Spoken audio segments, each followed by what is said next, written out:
All right, so I'm here with Siena Heights head men's soccer coach, Drew Crawford. Thank you, Coach, for being out here. Thank you. We'll start with just an opening statement. How has the team looked? I know you guys have been practicing for a couple weeks now, I think. So how's camp? How are we looking? How's the team looking overall? Just general opening statement. Yeah, so we've been in camp about 2 weeks. We play our first game tomorrow, actually. We've had one scrimmage, 14 practices, I think, in. And we're getting to know each other still. We've got 23 brand new players between our freshmen and our junior college transfers. So we're still trying to figure out the kinks and get everybody on the same page. But I love the talent level that we have. Our freshman class is going to be really, really good if we can keep them all together.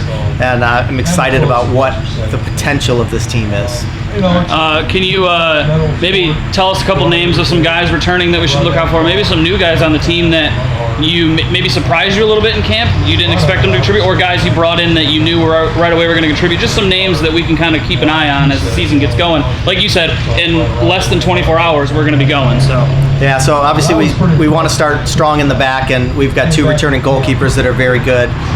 Leo Hitsamatsu, who's a senior from Japan, and Andrew Kozan from Canton, Michigan. So they'll be splitting time at the beginning of the year. They're both very capable, very good goalkeepers. Then we've got two outside backs that are seniors, Austin Sitterlet and Kai Finley, that I'm going to lean on heavily for them, just to make sure that we're solid in the back. Justin Gray's our only returning all-conference player from last year. He's second team in the midfield, so we're expecting big things out of him this year. We've got a lot of talent up front. Chris Ornelas and Robin Bopesso are returning, that I think can be dynamic up front.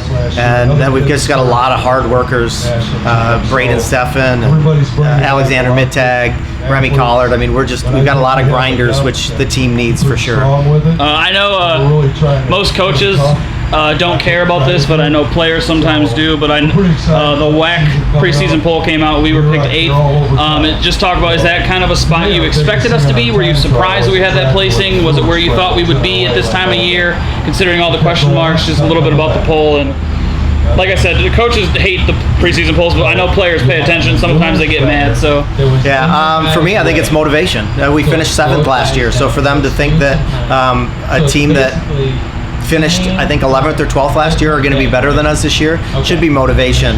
And I know for me it is, but again, it really doesn't matter if they picked us 1st or 12th or anywhere in between, because we need to make sure that we're taking care of what we need to take care of.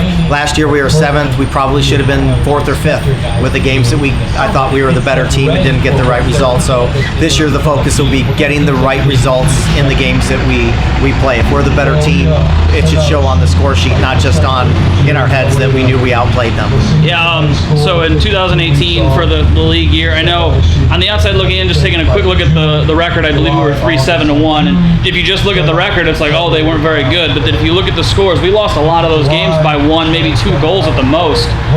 So it seems, just from if you go a little bit deeper, we were pretty competitive in those games, and we're in a pretty good conference with some pretty good teams. So you think we're like maybe one step away from being right up there competing, like you said. I mean, a lot of those games we lost were 2-1, 2-0, 1-0, 2-2 tie. I think we tied at least one team last year. So it looks competitively like we're right there.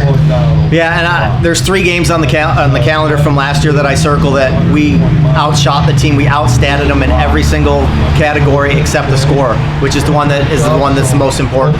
So those 3 games, if we win those, I mean, we're 6-3-1 or 6-4-1, and we're probably sitting in 4th or 5th place. So we just need to take care of those games that we know that we're the better team, and we've got to make sure that, again, on the scoreboard, that it reflects that we're the better team.